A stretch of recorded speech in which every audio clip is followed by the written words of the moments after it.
I want to bring in NBC's Vaughn Hilliard covering the White House. NBC's Ryan Riley covers the Justice Department. Reed Galen is an independent political strategist and co-founder of the Lincoln Project.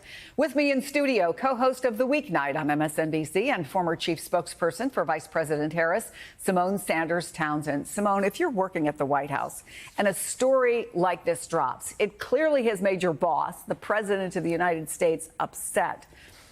Does there need to be more of a strategy than deny, deny, deny? It's not like something is a surprise here in the sense of just yesterday when the White House press secretary was before the press, in 1 hour she was asked about Epstein 9 times. Yeah, it is a focus of interest, not just of the people who support the president, but also the press, because the way the president is acting is eliciting more questions Democrats and answers. who have and made Democrats. a big, yeah. And now there's talk about congressional inquiries and whatnot.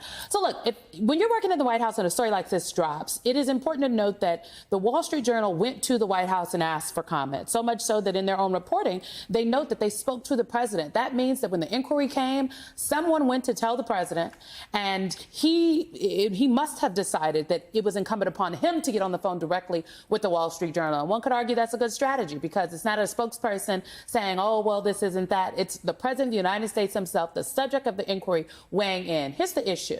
We never, in this entire debacle, as I'm going to call it now, we have never heard about the underlying facts here. Epstein's crimes were real, okay? They were real. The victims were real. He was arrested and convicted in 2019. Before his trial could start, he died by suicide in jail. But his crimes were very real, so much so that there is another person currently sitting in jail for those crimes awaiting trial. Ghislaine Maxwell. Ghislaine Maxwell. But so we've never heard anything about that. No remorse for the victims, for what Epstein has done. The president never spoke to any of those things. He also, he tries to thread his needle very carefully. And it seems to me that they ran a playbook that they ran before. You get the president on the phone, he denies, and then threatens to sue. There are some outlets that would have had that conversation with the president and said, okay, gone back to legal and said, maybe we don't want to touch this. The Wall Street Journal seemed very confident in what they had, because it seems as though in their own reporting they say it, they had people from the Justice Department who reviewed these. They had all this evidence behind it. So by the time this comes out, when you're the White House, you have really one option. The president's comments speak for themselves. Yeah. That is what you have to say. It is not sufficient, in my opinion, for all of these other political pieces we've talked about, Democrats on Capitol Hill, his supporters across the country who do care about this story, because Jeffrey Epstein is the perfect symbol for that so-called war on elites that the MAGA base has really amplified over the last 10 years. So, Ryan, when the president talks about getting all the pertinent grand jury testimony released, do we even know what kind of information might be in it? Are we looking at a scenario where even if it did come out, it's a whole lot of redactions? Talk to us about that. Yeah, I think redactions would be part of this. But I mean, critically here, the grand jury, what there was seek an indictment of Jeffrey Epstein. So you're going to have the focus being on Jeffrey Epstein, and sort of all of these, any other names I don't think are really going to be the core here, because that was what they came in there to do, was to seek that indictment. That's what the prosecutors were there to do. That's what the FBI agents who may have testified there. So I don't think we're going to get into this notion that there's more of a list. So in some ways, it's a little bit of a safe bet to sort of, feed the beast, I think, in a lot of ways, that there's this big demand for new information about Epstein, and putting out those grand jury transcripts is probably a little bit of a safe bet there, going through this court process, because it's not going to go into details or give sort of all of the evidence over. It's just going to be solely what was focused on, what that grand jury was focused on, what prosecutors were focused on during that grand jury, which is getting an indictment and proving that there was probable cause to get that indictment for Jeffrey Epstein. So it's a sort of a narrower category. It's not just all the evidence being dumped out there, but it is very unusual for Chris, for the sort of grand jury information to come out. It's not the standard process that we've seen. Not standard at all. So, Reed, even if it does get released, and that is a big if, is this going to give the MAGA crowd what they're looking for, given what we just heard? It doesn't sound like it's going to answer the two key questions that much of MAGA world has wanted answered. Did he indeed commit suicide? And number two, is there a client list? Right. And I think to Symone's point, this is really foundational to the MAGA myth that there were a group of people who have been consistently trafficking children. They were Democrats, right? This is the other part, too, is that this is almost a supernatural fight, Chris. And here's, I think, the biggest problem and why the MAGA base is now having sort of mass cognitive dissonance. This is Donald Trump covering up for the deep state, excuse me. And that means, you know what, to them, he's just like every other politician. He's holding up for Bilderberg and Davos and the Trilateral Commission. And, you know, he doesn't want to release the truth behind Comet Ping Pong and all of the other insanity that we've seen over the years.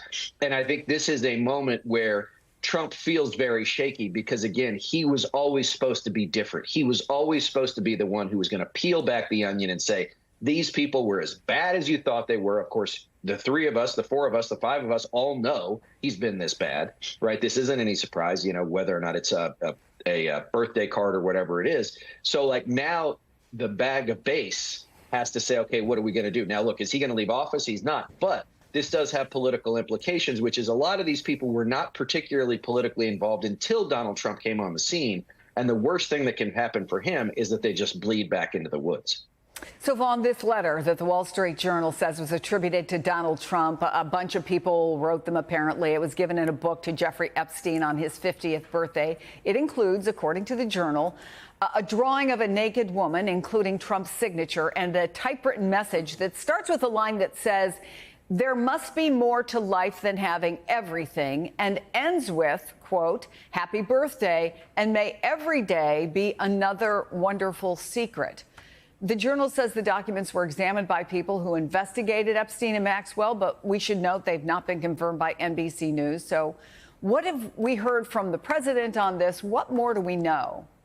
Right. Our fellow news organization decided to go forward with this story despite 48 hours before publishing the president of the United States articulating that he would move forward with a lawsuit if they were to, in fact, publish it. I think that that says something in itself. Inside of the Wall Street Journal story, the president's denial is strong. I'll read it to you. In the interview with the Journal on Tuesday evening, Trump denied writing the letter or drawing the picture. Quote, "This is not me.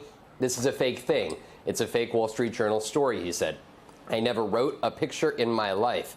I don't draw pictures of women," he said. "It's not my language. It's not my words." The president has a deep history of denying allegations of sexual misconduct and denying, frankly, stories that put him into a bad light. And some of this has been echoed, I think it's important to note, by allies of his. Example, Alex Jones was on Steve Bannon's podcast yesterday and was suggesting that James Comey and other intel community officials were planting this type of material to make Trump look bad inside of the Epstein files, and that is why a special counsel is needed to wade through what is real and what is not real. I think, though, when you look at the president and the lawsuit that he is now threatening to put forward against the Wall Street Journal, he's directly calling out Rupert Murdoch. He had one this morning. He also had a post last night in which he says there, the Wall Street Journal printed a fake letter, supposedly to Epstein.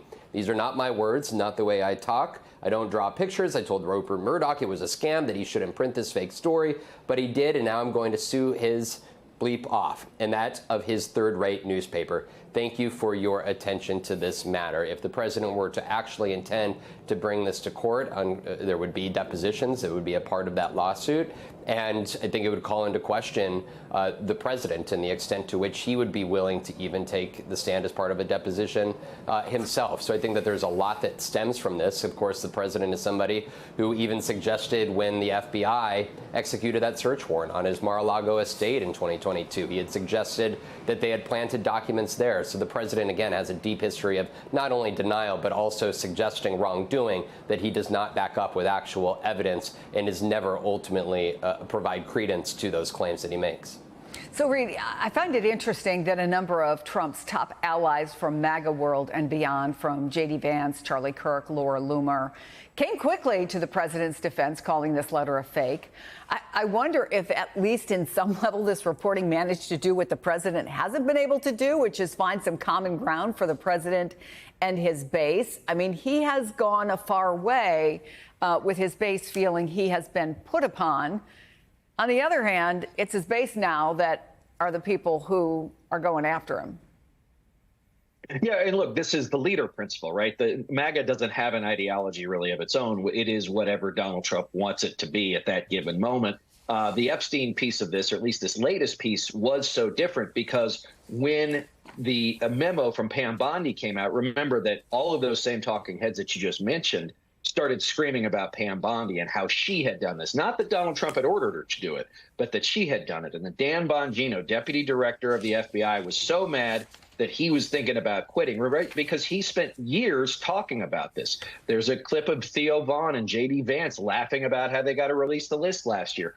And so now what you're seeing is the president and the White House calling on all of those talking heads, all of those MAGA supporters and spokespeople, say, get back in line. Get back in line right now, right? This is all a hoax. And Rupert Murdoch has always hated Donald Trump. He's part of the deep state. He's part of the people, the grown-up summer camp in Sun Valley, Idaho, and all the other stuff. And so the Wall Street Journal gives them the foil they're looking for. Whether or not the MAGA faithful will fall for it is another story, right? Again, this was foundational to their belief in this whole movement. And so I think that what you're seeing is that they are desperately trying to get everybody back in line, back on the same page, and time will tell whether or not it works.